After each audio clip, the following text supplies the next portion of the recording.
Halo, perkenalkan nama saya Lalu Master Pilda, biasa dipanggil Star.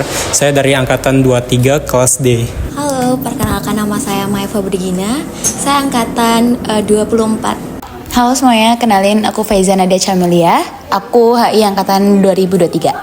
Perkenalkan nama saya Nafla Rizky Octavian dari angkatan 23 HI. Pandangan saya mengenai inti dari konflik ini tentu saja ini adalah perebutan wilayah yang dimana kuil ini itu terletak di antara atau terletak di perbatasan antara Thailand dengan Kamboja. Kalau kita tarik ke masa lalu,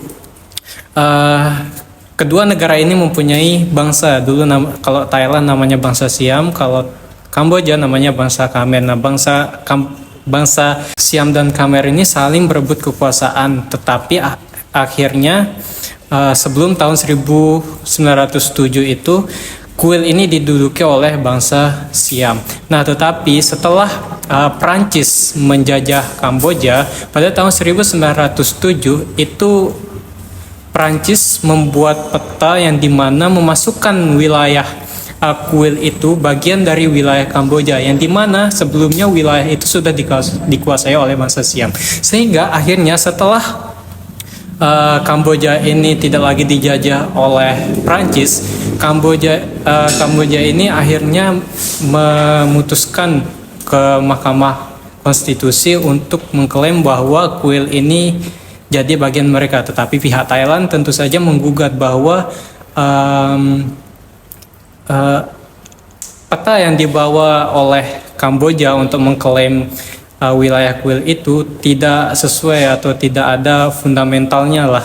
Karena yang kita tahu sebelumnya wilayah itu adalah wilayah yang diduduki oleh bangsa Siam. Tetapi kenapa setelah Prancis masuk ke wilayah Kamboja itu diklaim langsung oleh Prancis, dibuatkan peta geografinya, dan itu dijadikan dasar oleh Kamboja yang dibawa ke Mahkamah Konstitusi untuk mengklaim bahwa kuil itu adalah bagian dari Kamboja. Sehingga pada tahun 2008 pihak Kamboja akhirnya ingin menjadikan kuil ini sebagai situs warisan dunia, yang dimana itu diajukan ke UNESCO. Sehingga Thailand pun keberatan dengan rencana tersebut, sehingga terjadilah perang pada tahun 2008. Dan akhir-akhir ini kembali lagi memuncak perangnya karena sebelumnya terjadi perang kecil yang dimana menewaskan pihak Kamboja beberapa orang. Terus selama beberapa minggu atau hari prajurit dari Thailand itu terkena bom kaki, ranjau darat begitu, sehingga itu yang menimbulkan perang kembali terjadi, sehingga Thailand meluncurkan rudal ke Kamboja seperti itu. Saya sudah mendengar dan cukup familiar dengan konflik tersebut.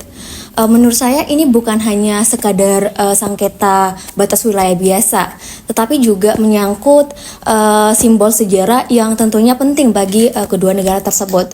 Nah, walaupun seperti yang kita ketahui bahwa Mahkamah Internasional pada tahun 1962 sudah memutuskan bahwa kuil tersebut menjadi milik negara Kamboja. Akan tetapi wilayah sekitarnya di situ masih menjadi sumber ketegangan. Sehingga dari hal tersebut kita dapat melihat bahwa sumber simbol sejarah di sini ternyata mempunyai nilai signifikan yang besar seperti itu. Yeah, actually, I ever heard about the Thailand and Cambodia conflict, particularly over the Prah Phir Temple, yang dimana mungkin lebih tepatnya di perbatasan kuil Prah Phir itu. Ketika ditanyakan mengenai apakah inti dari konflik itu, sebenarnya intinya adalah di sana ada eskalasi terbaru yang sebenarnya terjadi di 24 Juli 2025 lalu, yang menunjukkan kemudian bagaimana konflik ini yang awalnya membeku itu cair kembali atau meledak kembali, karena memang pada dasarnya mereka ini sudah berseteru atau bertempur sebelumnya, saling menyerang sebenarnya dari bulan Februari, kemudian lanjutkan ke Mei, Juni, dan Juli. Dan puncaknya adalah Juli kemarin ketika ada salah satu tentara Thailand, ya kalau tidak salah Thailand itu meninggal dunia akibat ranjau darat yang ditanam oleh pihak Kamboja. Dan kemudian secara tidak langsung hal tersebut akan pastinya menimbulkan korban jiwa, entah itu ada yang terluka, kemudian ada yang menewaskan tentara baik sipil kemarin gitu, dan ada juga yang beberapa warga sipilnya harus dievakuasi, sebanyak 300.000 warga harus dievakuasi.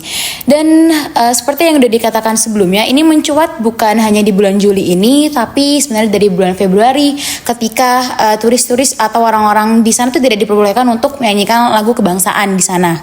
Karena memang pada dasarnya ketika ditarik sejarahnya, mereka memang memperebutkan sengketa atau adanya perebutan klaim dari kuil Pravier ini gitu.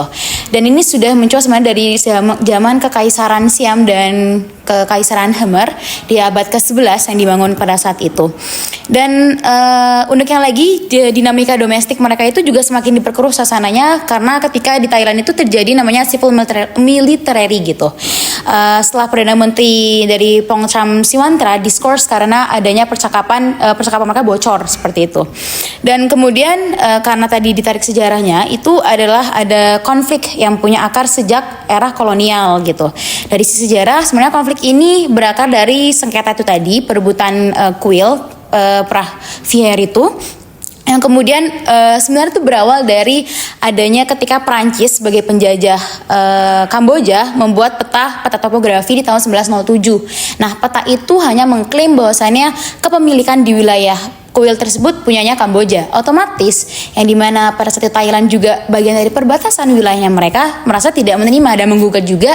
Mereka juga mempunyai zona tersebut. Nah, itu semakin lagi memanas ketika Kamboja ini meminta pengakuan di Mahkamah Internasional atau di International Court Justice tersebut di tahun 1962. Dan ICG di tahun 1962 juga mengklaim bahwasannya perbatasan atau wilayah di kuil tersebut memang punyanya si Kamboja seperti itu. Dan itu semakin panas di tahun 2008 saat Kamboja ngedaftarin kuil Pravier ini sebagai UNESCO World Heritage Sites-nya mereka.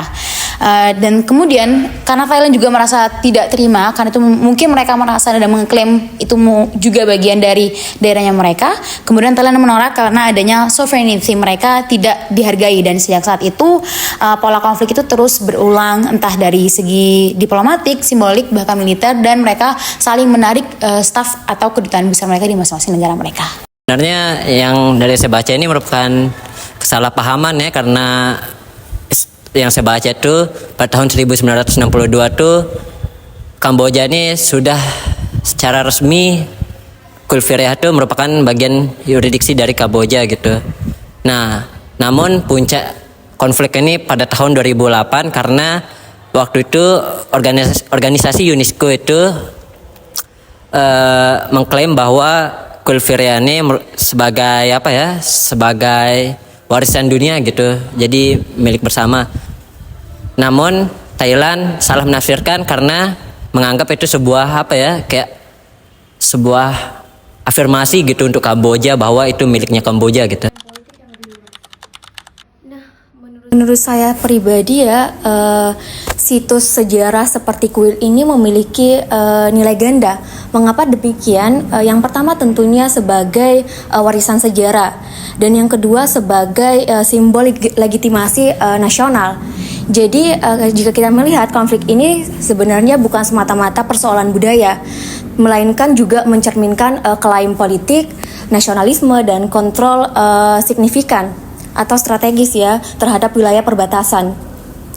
Dalam kasus ini, aspek seperti geopolitik itu tidak bisa dipisahkan dari narasi budaya yang tentunya dibangun oleh masing-masing negara tersebut. Oke, baik. Sebenarnya kuil ini adalah, bisa kita katakan karena ini adalah kuil yang sangat kuno, itu menjadi identitas dari kedua negara tersebut, yang dimana seperti yang saya jelaskan sebelumnya, kuil ini juga pernah dikuasai oleh dua bangsa ini, bangsa Siam dan bangsa Khmer. Nah, tentu saja mereka tidak ingin identitas ini diklaim oleh bangsa lain. Nah, kalau kita lihat dari segi ekonominya, tentu saja banyak sekali manfaat yang bisa didapatkan kalau memang kita mengelola tempat ini, mulai dari segi wisatanya, terus mungkin wilayah sekitarnya dengan sumber daya alam yang melimpah di sekitar kuil itu. Kemudian dari segi politiknya, tentu saja kuil ini mungkin bisa dijadikan sebagai pengalihan isu, yang dimana kalau memang ada hal-hal yang berbau negatif lah kita sebutkan di suatu negara, itu bisa dialih fungsikan dulu masanya ke kuil supaya tidak beredar luas masalah-masalah yang ada di pemerintahannya. Terus juga dari letak geografis ini sangat bagus ya, karena karena dia tepatnya di antara perbatasan kedua negara. Tentu saja ini menjadi minat untuk wisatawan pergi ke sana.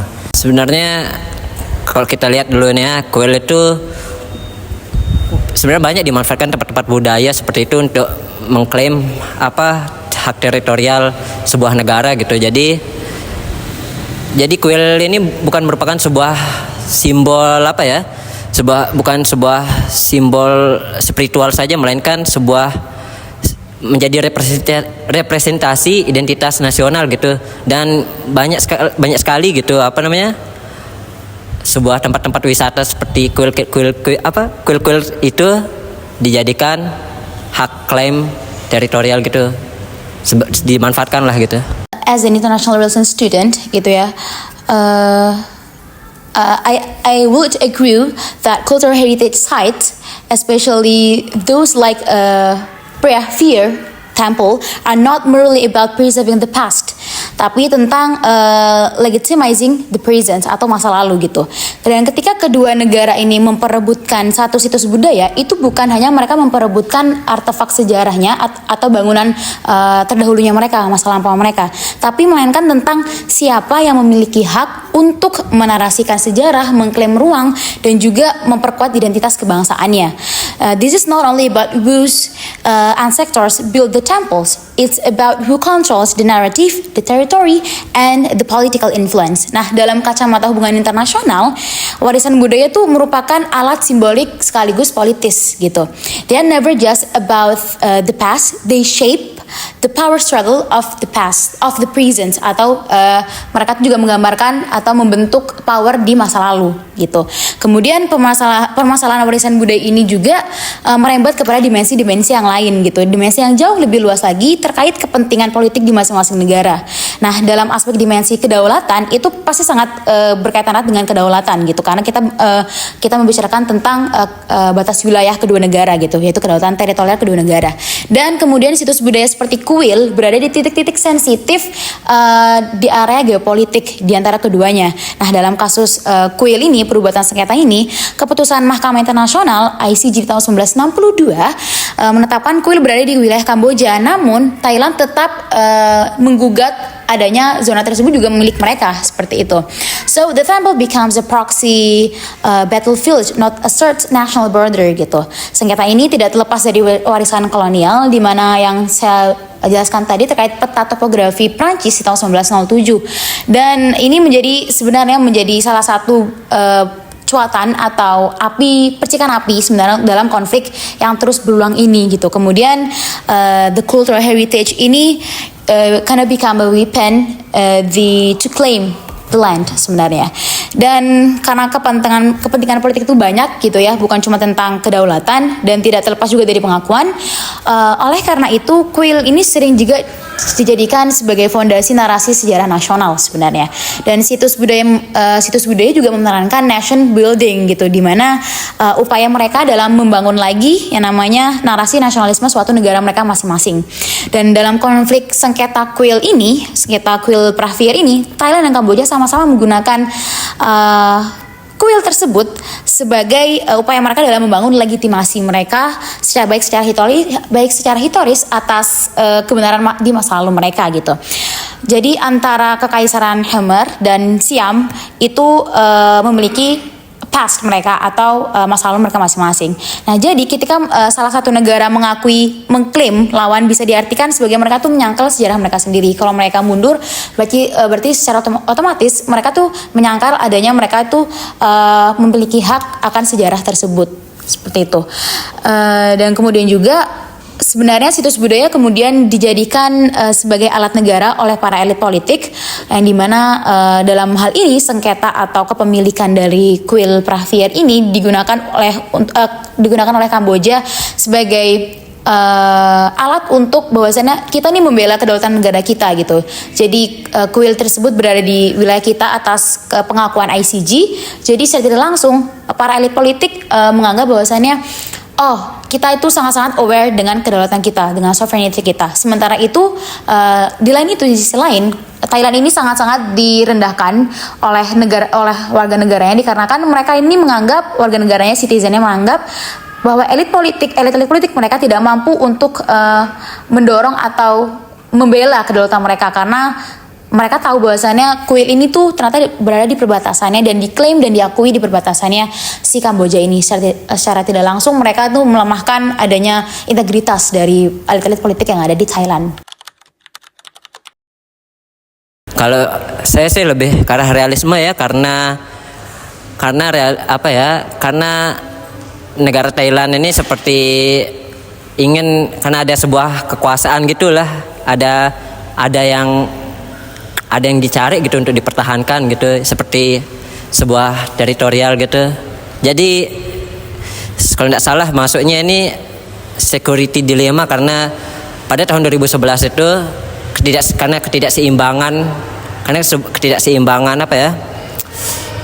ketidakseimbangan kekuasaan gitulah. Jadi kedua negara ini ada yang jadi agresif atau ingin melakukan sifat defensif lah gitu. Itu kalau tidak salah security dilemma yang saya baca. Pas dengar pertanyaan tadi, secara nggak langsung saya langsung mikir dan milih lebih menggunakan metode atau cara analisis menggunakan teori realisme. Sebenarnya alasan saya ketika saya memilih realisme tadi, saya langsung teringat salah satu penjelasan dosen hubungan internasional kita, Bapak Syaiful Anam, tentang esensi atau kunci atau poin utama dari realisme itu ada 4 gitu. Yang saya untuk pembahasan kali ini ada 4. Yang pertama adalah dunia internasional itu anarkis, yang dimana nggak ada struktur otoritas global yang mengunci atau absolut dalam mengatur negara. Kemudian yang kedua adalah negara itu merupakan aktor utama di dunia internasional. Yang ketiga, negara bertindak berdasarkan kepentingan nasional mereka, dan prioritas utamanya adalah mempertahankan eksistensi dan how they survive gitu. How that state survive in the international relations gitu. Dan yang keempat adalah bagaimana cara mereka untuk bertahan dan mengamankan kepentingan mereka dengan mereka memanfaatkan power yang mereka punya, baik itu hard power yaitu military atau mungkin diplomasi soft power, dan mereka membalancingkan keduanya atau balancing of power seperti itu. Dan sebenarnya ini sangat relate dengan kemudian bagaimana saya menganalisis konflik tersebut melalui 4 kunci utama tadi terkait esensi dari realisme. Karena realisme sendiri memandang bahwasanya sistem internasional sebagai anarkis, berarti tidak ada otoritas global yang bisa menjamin ketertiban secara menyeluruh. Ini sangat-sangat fakta sekali. Dikarenakan mengapa tadi sudah dijelaskan sebelumnya, ICJ pun di tahun 1962 sudah mengeklaim bahwasannya perbatasan atau kuil Pravier ini adalah kepemilikan berada di sekitarnya Kamboja, seperti itu. Tapi secara tidak langsung, karena Thailand juga punya rasa kepemilikan hal yang sama, karena mungkin teritorial mereka tidak terima, dan mereka malah membuka konflik baru, mereka meneruskan konflik, dan kemudian konflik tersebut berulang-ulang kali. Nah, kemudian ini ditarik kesimpulan mengapa demikian, yang seperti saya bilang tadi, bahwasannya sistem internasional itu sebagai anarkis dan tidak memandang adanya otoritas global yang tertinggi, karena sebagaimanapun dibalut atau dibungkusnya sebuah konflik, sebuah hal dengan adanya peraturan internasional pun ICJ, mereka bahkan tetap masih yang namanya membela kepentingan mereka sendiri untuk kedaulatan mereka tersendiri, seperti itu.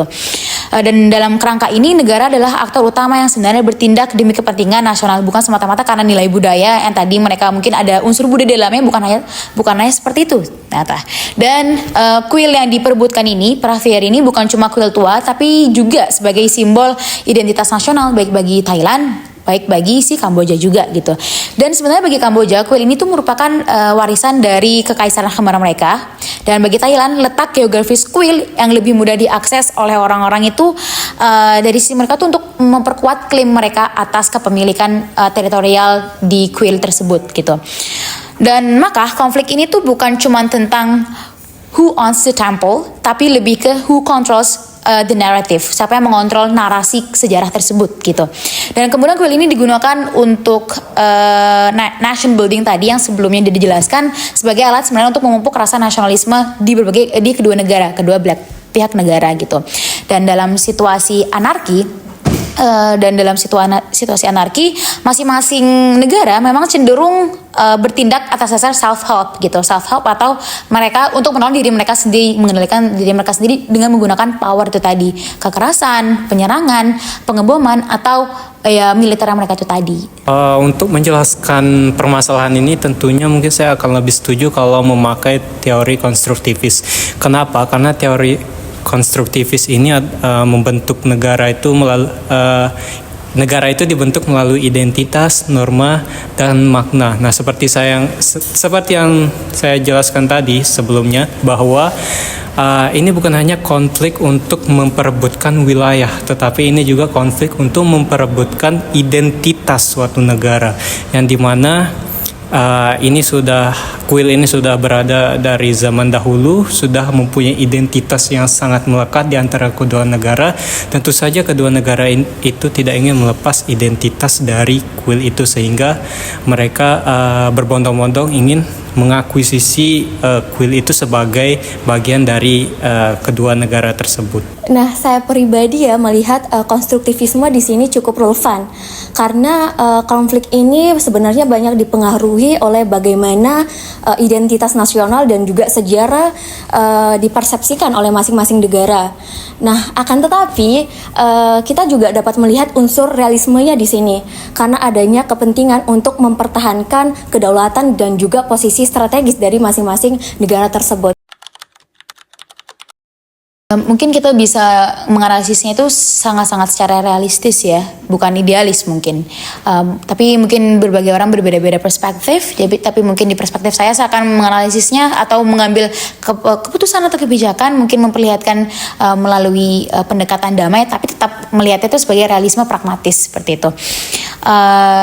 Mungkin saya tidak akan membangun perdamaian atas dasar rekonsiliasi ya gitu ya, baik secara emosional atau trustnya mereka, karena memang pada dasarnya hubungan diplomatik antara Kamboja dan Thailand sudah retak gitu, sudah jelek seperti itu. Jadi kalau misalkan mau dibilang melalui cara diplomasi sepertinya agak sedikit impossible untuk dibilang mending kalian damai aja, itu sepertinya susah untuk membangun kepercayaan masing-masing gitu. Tapi strategi yang mungkin dapat dilakukan itu bisa pakai serangkaian strategi teknis dan mungkin berdasarkan dengan kalkulatif atau kalkulasi. Jadi menghitung terkait bagaimana keuntungan dan kerugian yang diterima oleh masing-masing kedua belah pihak seperti itu. Dan sebenarnya mereka sudah meresmikan gencatan senjata di tanggal 28 Juli kemarin gitu ya, kedua belah pihak negara yang dimana difasilitatori oleh ketua ASEAN. Jadinya mungkin untuk strategi selanjutnya apabila saya menjadi pemangku kepentingan seperti itu, misalnya jadi pemimpin atau membuat kebijakan, adalah dengan melanjutkan dan memperkuat gencatan senjata tersebut gitu. Karena sebenarnya lebih susah untuk mempertahankan daripada untuk mencapai gitu. Kita lebih susah untuk mempertahankan. Jadi mungkin kita lebih ke building the confidence measures-nya mereka dengan sebelumnya mereka sudah membentuk namanya saluran komunikasi militer. Jadi kedua militer antara Kamboja dan Thailand sudah bertemu memang. Dan itulah yang diperkuat sebenarnya, itu yang diperkuat, dan kemudian ini harus diawasi sebenarnya. Harus diawasi oleh ASEAN gitu. Karena mungkin ASEAN di sini sebagai pihak atau sebagai wadah yang memfasilitasi kedua negara tersebut karena mereka berada di regionnya ASEAN seperti itu. Jadi setelah pertemuan atau mungkin kerjasama militer itu juga harus diawasi oleh ASEAN. Jadi di mana ASEAN di sini harus memperkuat perannya dan mungkin harus menyadari bahwasannya diplomatik kedua negara ini itu sangat-sangat rapuh gitu. Dan sebenarnya di kita pernah merasakan namanya sengketa Laut Cina Selatan, dan sebenarnya salah satu solusi yang saat ini cukup relevan atau efektif adalah dengan memperkuat eksistensi berbagai negara-negara ASEAN atau pemangku yang paling terpenting di ASEAN tersebut. Seperti itu. Dan ada juga yang namanya diplomasi budaya kolektif, sebenarnya sudah dilakukan oleh Pangeran Sihanouk di tahun 1963. Mereka tuh sama-sama membagi keuntungan sebenarnya di kuil tersebut. Kamboja juga menerima keuntungan di kuil tersebut, mungkin dengan pariwisata atau warisan-warisannya, dan Thailand juga mendapatkan hal yang sama. Cuman di tahun saat itu mereka memang gagal saja, dan itu yang mungkin bisa dijadikan sebagai strategi ke depan atau kebijakan ke depan sebenarnya untuk menghidupkan kembali semangat dari keinginan pangeran ini itu untuk lebih baik kita 50-50 daripada kita harus bentrok, kita harus perang, dan kita akan cuman hanya merugikan citizen kita aja. Tentunya saya akan prioritaskan ya pendekatan damai dengan kerjasama budaya dan juga diplomasi kawasan. Mungkin salah satu ide yang dapat dipertimbangkan yaitu dengan menjadikan situs kuil ini sebagai situs sejarah bersama atau kawasan perbatasan damai. Dan juga mediasi seperti ASEAN mungkin dapat menjadi platform ya untuk bagian netral dan juga sebagai konstruktifnya. Mungkin kalau saya sih lebih melibatkan organisasi-organisasi internasional seperti ICG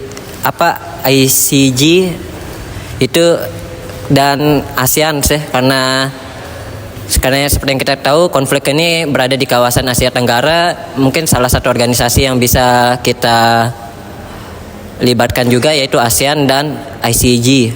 Itu saja sih. Kalau saya salah satu bagian dari negara tersebut, mungkin saya akan memilih hubungan bilateral dan menekankan kerjasama untuk mengelola wilayah tersebut, yang dimana nanti hasilnya bisa dibagi dua, dan mungkin untuk bisa mengawasi, kita bisa meminta pihak ASEAN atau pihak Mahkamah Konstitusi atau negara lain untuk menjadi penengah. Misalnya nantinya ada konflik dalam kerjasama kita, nanti negara ataupun ASEAN ataupun Mahkamah Konstitusi itu bisa menjadi penengah untuk meredakan konflik antara kerjasama kami gitu. Untuk negara Indonesia ya, mungkin hal yang dapat dipelajari dari konflik ini, kita bisa melihat bahwa hubungan dengan tetangga itu harus dijalin dengan baik, terutama dalam persoalan seperti kawasan ini. Dan juga diharapkan juga negara Indonesia itu semakin aktif di ASEAN, tidak hanya sebagai penonton tetapi juga sebagai motor penggerak perdamaian kawasan, sehingga konflik semacam ini bisa menjadi cermin untuk memperkuat diplomasi dan juga untuk mencegah konflik serupa yang mungkin terjadi di wilayah kita, seperti itu. Sebenarnya karena mungkin Indonesia juga sempat punya yang namanya konflik Laut Cina Selatan, walaupun tidak terlalu berseteru dengan beberapa negara region lainnya, lebih ke Kepulauan Natuna.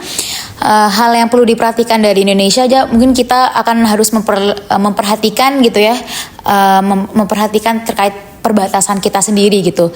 Jadi perbatasan bukan hanya sekedar garis dari geografis kita sendiri, tapi juga kita harus tahu nih apa makna dari ruang yang syarat makna historisnya seperti apa gitu. Dan kemudian kita juga harus paham terkait identitas nasional dan simbol kedaulatan kita kayak gitu. Dan kemudian hal ini menjadi pengingat bahwasannya sengketa simbolik bisa cepat banget berubah gitu. Baik mereka ini akan menjadi konflik yang bersenjata maupun konflik yang ada mekanisme dengan diplomasi seperti itu. Dan bagi Indonesia ini harus yang menjadi titik pembelajarannya adalah Indonesia harus sebenarnya menegaskan pentingnya memperkuat diplomasi mereka, baik diplomasi preventif mereka dan confidence building mereka gitu.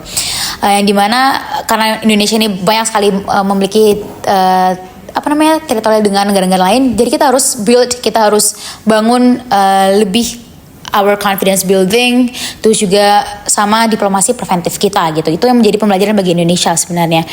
Dan kemudian mungkin seperti yang tadi saya bilang tadi terkait kebijakannya, hal yang harus dipelajari oleh Indonesia adalah dengan memperkuat kerjasama dengan ASEAN gitu. Karena kita ini ASEAN sebenarnya adalah kita dengan kesenasiban yang sama seperti itu. Jadi negara dengan kesenasiban yang sama mungkin harus saling memperkuat kerjasama mereka baik di regional maupun di luar regional mereka seperti itu. Jadi secara tidak langsung hal yang harus dipelajari oleh Indonesia adalah tolong perbaiki dulu antara region mereka. Kemudian kita akan memperbaiki terlebih dahulu internal kita, domestik kita, perbatasan kita. Kita akan bekerja sama dengan citizen atau pemangku yang memang ada di wilayah perbatasan kita, dan kemudian kita akan build up mereka ke forum yang jauh lebih besar, yaitu di ASEAN, dengan memperkuat kerjasama. Mungkin lebih libatkan peran organisasi internasional aja sih sebagai seperti yang saya bilang tadi itu, supaya tidak ada perang-perang lagi lah, gitu aja sih, supaya tidak ada yang korban tanpa harus mengorbankan sesuatu, itu saja sih. Pelajaran yang bisa kita ambil atau bisa kita petik dari permasalahan antara Thailand dengan Kamboja ini, tentunya ketika nantinya Indonesia mempunyai masalah yang sama dengan negara sekitar atau negara tetangganya, tentu saja harus diselesaikan dengan cara damai dan melalui hukum internasional. Jangan sampai nanti harus melakukan perang seperti yang terjadi antara Kamboja dengan Thailand. Lalu yang kedua, mungkin Indonesia bisa berperan aktif melalui ASEAN untuk menyelesaikan masalah-masalah sekitar seperti ini. Apalagi Thailand dan Kamboja itu termasuk dalam wilayah ASEAN dan termasuk dalam organisasi ASEAN ini. Karena kita tahu juga ASEAN itu menganut prinsip yang namanya non-interference, yang dimana negara lain itu tidak boleh mencampuri urusan negara lain. Tetapi di dalam ASEAN itu ada yang namanya ASEAN High Council yang bisa membantu menyelesaikan masalah-masalah yang ada di ASEAN.